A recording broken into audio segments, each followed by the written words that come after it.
এই ময়দানে তাকায় দেখ কেমন বান্দা আছে, মা হারা বাবা হারা ইয়াতীম। কেউ ঘরে গিয়া যাবে, মোনাজাতের পরে ঘরে চলে যাও, গিয়া দরজা যাওয়ার আগেই দেখবে দরজাটা খুলিয়া মা তাকাই আছে। আর যদি বলে মা গভীর রাতে তুমি কি ঘুমাও নাই, মা বলবে তোর অপেক্ষায় আমি মা ঘুমাই নাই। মা খানার প্লেটটা নিয়ে বলবে বাবা খানা খাও। মা তুমি খেয়েছো বলে মা বলবে আমি এক লোকমা খানাও খাই না। মা তুমি কেন খাও না, বলে তুই না আসা পর্যন্ত আমার খানা খাইতে মনে চায় না। আর যেই বান্দা ঘরে গিয়া দরজা ধাক্কাবে খুলবে না, ওরে জিজ্ঞাসা কর তোর দরজা কেন বন্ধ, বলবে আমার দরজা খোলার সেই আমার মা নাই, আমার বাবাও নাই। আজ আমাকে সবাই বলে ইয়াতীম, আমি চির ইয়াতীম, আমার মা নাই বাবা নাই।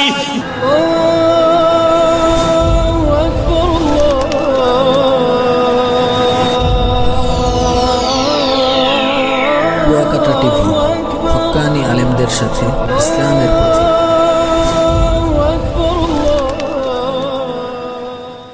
কি উপায় হবে আমার মরণে, কেমনে একা থাকবো আধার কবরে, জীবনে না করিলাম বন্দেগী, গুনাহ করে কাটাইলাম জিন্দেগি, গুনাহ করে কাটাইলাম জিন্দেগি। তওবা করে আবার তওবা ভাঙ্গিলাম, তওবা করে আবার তওবা ভাঙ্গিলাম,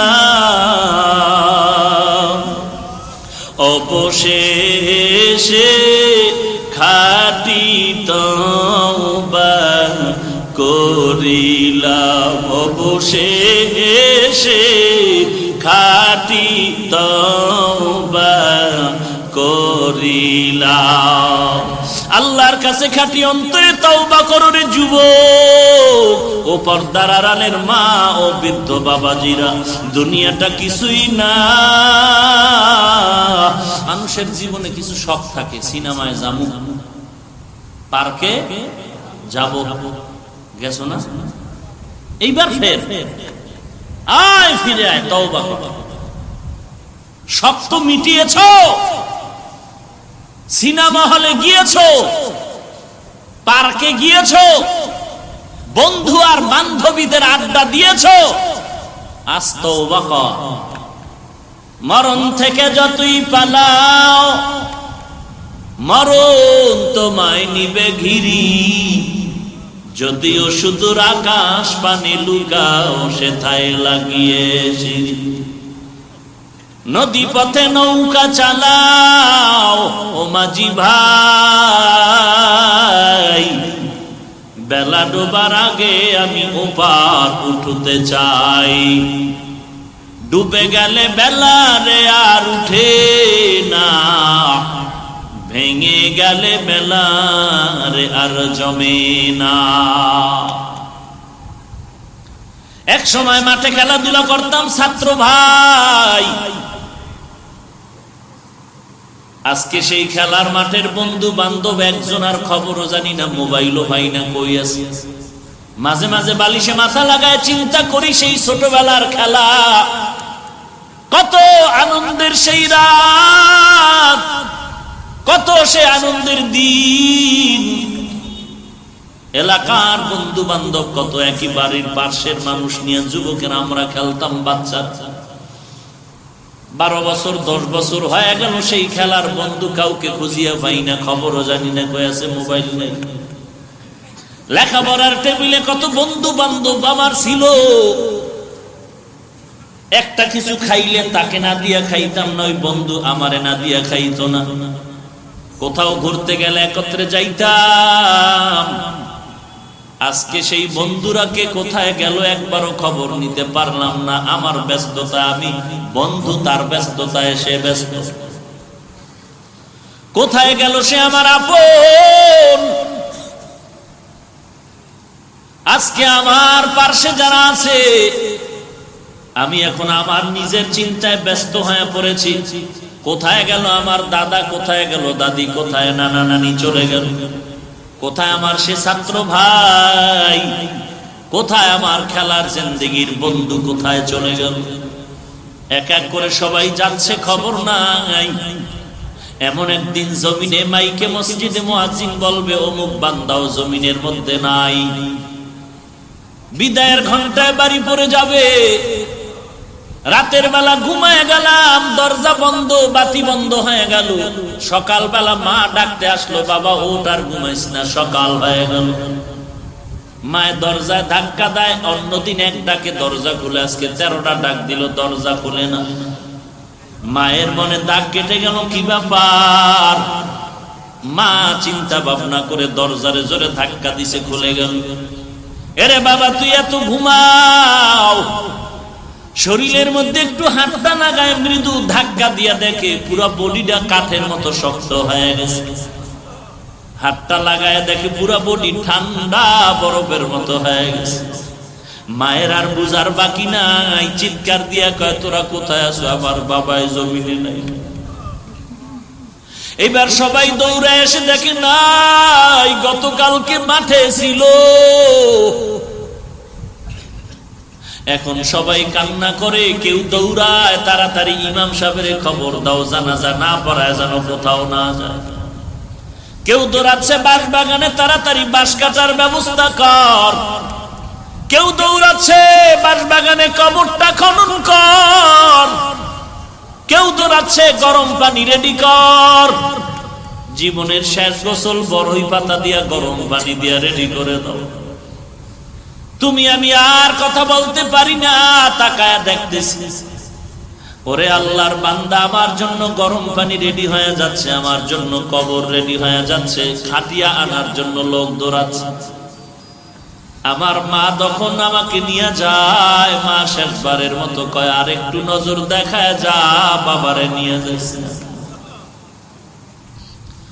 জানাজা পড়ায় চিরবিদায়। বাবা কবরের কিনারায় দাঁড়ায় দাঁড়ায় কান্না করে। খানা খাইতে গেল কাঁদে, মা খানা খায় না, সন্তানের চিন্তা। এত বড় আনন্দের ঈদ, মায়ের মনে কোনো আনন্দ নাই।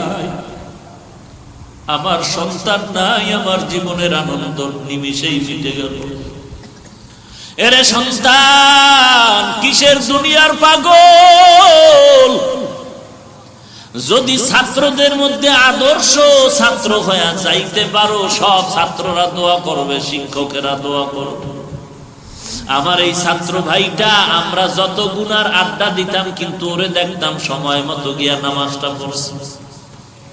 আমরা যত আড্ডা দিতাম, ও দূরে থাকতো, আসতে চাইতো না, বড় ভদ্র, কোনো আড্ডা দিত না, কোনো মেয়ের সাথে কথা বলতো না। শিক্ষকেরাও বলে ছাত্রটা বড় ভালো ছিল, আমাদের কখনো বেয়াদবিমূলক আমাদের সাথে আচরণ করে নাই। সবাই দিল করে কাঁদে আর দোয়া করে। আর যদি তোর জীবন তেমন হয়, এলাকার সবাই বলবে ও মরে গেছে, ভালো হয়েছে, কারণ আলেম রে গালি দিত, ইমাম রে গালি দিত, শিক্ষকের বিরুদ্ধে আন্দোলন করত। ও মরে যাওয়াটা আমাদের এলাকার শান্তি হয়ে গেল, ধন্য কপাল তোর নষ্ট হয়ে গেল। এরে যুবক, ওই কবরে যাওয়ার পরে প্রশ্ন 3টা রেডি করিয়া তারপরে যা। রবের পরিচয়টা ঠিক করিয়া কবরে যা, ধর্ম তোর কোনটা তাও পরিচয় নিয়ে কবরে যা। কোন ধর্মের বান্দা তুই নির্ণয় কর, কোন রবের তুই গোলাম নির্ণয় করে কবরে যা। তোর নবীকে তাকেও চিনিয়া ল। মুখে বলবি নবী আমার মদিনাওয়ালা, গালের মধ্যে নবীর দাড়ি রাখবি না, গাদ্দারি করবি আর বৃদ্ধাঙ্গুলি দেখাও। আল্লাহ তাআলা কিন্তু করায় ঘন্টায় হিসাব নিয়ে তোর পাশে আর একটা ভাইরে দাঁড় করায় দেখায় বলবে, দেখ তুইও স্কুল কলেজ ভার্সিটিতে পড়ছো, এই ছেলেটা স্কুল কলেজ ভার্সিটিতে পড়েছে, তুই নামাজ পড়ো নাই, দাড়ি রাখো নাই, এই ছেলে স্কুল কলেজ ভার্সিটিতে পড়িয়া দাড়ি কাটে নাই, নামাজ ছাড়ে নাই। নাই নাই, তুই কেন পারো না রে যুবক? ও ব্যবসায়ী ভাই, তোমার মতো কত ব্যবসায়ী নামাজ ছাড়ে না, নামাজের সময় দোকানের জাপটা ফালায় শাটার ফালায় মসজিদে গিয়া হাজির। এ ব্যবসায়ী ভাই, তুই কেন পারো না? জবাব দিতে হবে, আল্লাহর দরবারে পালাবার জায়গা নেই। তোমার মতো যুবক ড্রাইভারি করে, নামাজের সময় নামাজ পড়ে। তোমার মতো আমার মতো বহু যুবক আজকে কোটি টাকার ব্যবসা করে, 1 টাকাও হারাম খায় না, তুমি কেন পারো না? আল্লাহর কাছে জবাব দিতে হবে, পালাবার কোন রাস্তা খুঁজে পাবা না রে মুমিন। অতএব তওবা করে নাও, জাহান্নামের আযাব সহ্য করতে পারবি না রে বান্দা। চোখ দুটো বন্ধ করে একটু গুনাহের দিকে তাকায় দেখ। গুনাহগারের জন্য জাহান্নাম আল্লাহর কোরআনের আওয়াজ, নেক আমলওয়ালার জন্য জান্নাত আল্লাহর কোরআনের ঘোষণা। অতএব বান্দা, পুলিশে একটা বেতের বাড়ি দিলে কষ্ট পাই, সহ্য করতে পারি না। আর গুনাহগারের জন্য নবী বলেন কবরের 2 পার্শ্বের মাটি জোরে চাপ দিবে, চাপের কারণে পাজরের হাড় চূর্ণ বিচূর্ণ হয়ে যাবে। এরে আল্লাহর গোলাম, সহ্য করতে পারবে কিনা ভেবে দেখ। 1 সেকেন্ডের আযাব সহ্য করার শক্তি নাই, তুমি আমি বড় দুর্বল। একটা বান্দারে পুলিশে ধরিয়া ইচ্ছা রকম পিটাচ্ছে, চোখে পানি নাই। আর একজন আলেম বয়ান করে, ময়দানের 200 হাত পেছনে বসে এক যুবক হাউ মাউ করে কান্না করে। একটু চিন্তা করে দেখ, পুলিশে পিটায় কাঁদে না, এক আলেম বয়ান করে, পেছনে বসে এক যুবক কান্না করে, চিল্লায় চিল্লায় কাঁদে। একটু চিন্তা করে দেখ, এই ময়দানটার দাম কত, কোরআনের বরকত কত। ওর অন্তরে যখন জাহান্নামের ছবিটা এসে গেল, আযাবের ভয় অন্তরে ঢুকে গেল, তখন নিজের গুনার সাথে আর আযাবের সাথে মিলাইতে গেল। মিলাইয়া দেখে আমার মতো পাপী বান্দা জগতে আর কেউ নাই। যুবক এমন কোন গুনাহ নাই করে নাই, এলাকার মানুষ তারে রশি দিয়া বাইদা সবাই জঙ্গলে ফালায় দিল, এর মতো খারাপ মানুষ নাই এলাকার থেকে বিতাড়িত। জঙ্গলে যুবকের হাতে পায়ে বেঁধে ফেলে দেওয়ার পর জামানার নবী মুসা, আল্লাহ জিজ্ঞেস করলেন, ও মুসা তাড়াতাড়ি যাও, অমুক জঙ্গলের কিনারা এক যুবক আমার ওলি, তাকে তুমি নিজে জানাজা পড়াও, নিজ হাতে দাফন করে কবরে রাখো। মুসা নবী লোকজন নিয়ে দেখে এলাকার যেই মানুষেরা যেই যুবকের খারাপ বলে সন্ত্রাসী হওয়ার কারণে ওই যুবকের হাতে পায়ে রশি দিয়া বেঁধে জংলায় ফালাইলো, আল্লাহ ওহী নাজিল করলেন সেই যুবকের ব্যাপারে, ইনি নাকি আল্লাহর ওলি, এর জানাজা আমি পড়াবো, এর কবরে দাফন করব। আল্লাহর অর্ডার, মুসা নবী তার জানাজা পড়ালেন, দাফন করলেন।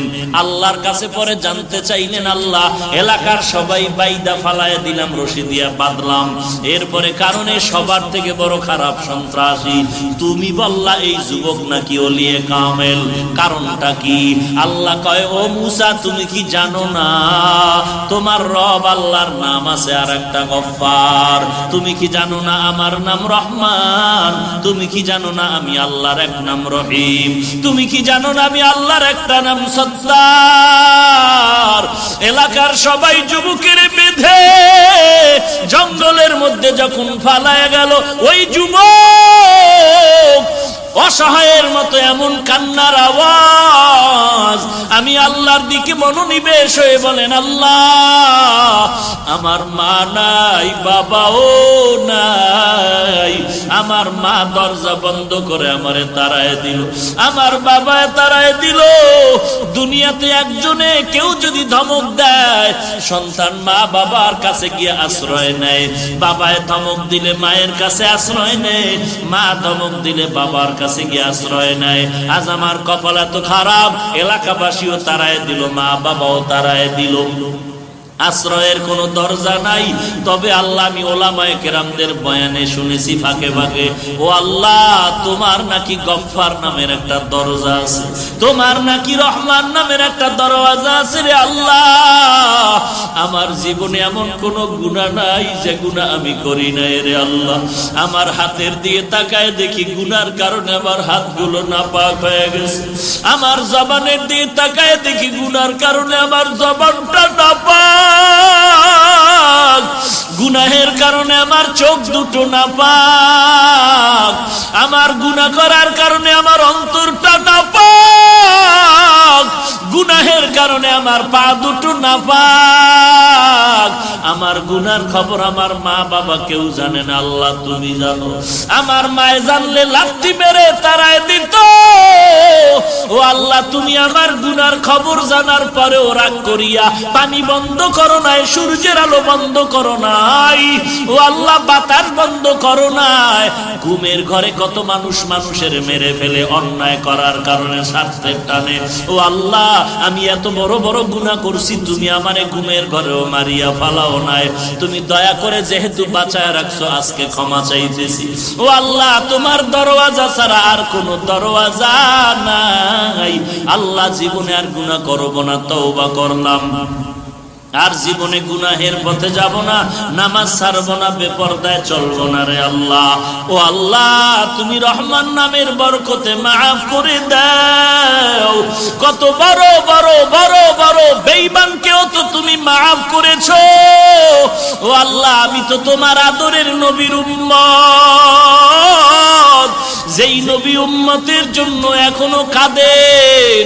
হাসরের ময়দানে সবাই নবীরা নিজের জন্য পাগল পারা হয় কাঁদে, কিন্তু রাহমাতুল লিল আলামিন উম্মতের চিন্তায় বিভোর। ওই নবীর উম্মত হয়ে তোমার দরবারে ক্ষমা চাই, মাফ করে দাও। আর নামাজ ছাড়বো না, আর বেপরদায় চলবো না, মা বাবাকে কষ্ট দিব না, আলেম ওলামাদের বিরোধিতা করিয়া নিজের আমল নামায় কবিরা গুনাহ জমা করব না, গীবত শিকায়াত করে গুনাহ করব না, সহিভাবে কোরআন পড়ব, আল্লাহ ওয়ালাদের কথা মতে জীবনটারে আমলের লাইনে গড়ব, নবীর সুন্নাত অনুযায়ী চলবো। ও আল্লাহ, তুমি আমাকে মাফ করে দাও।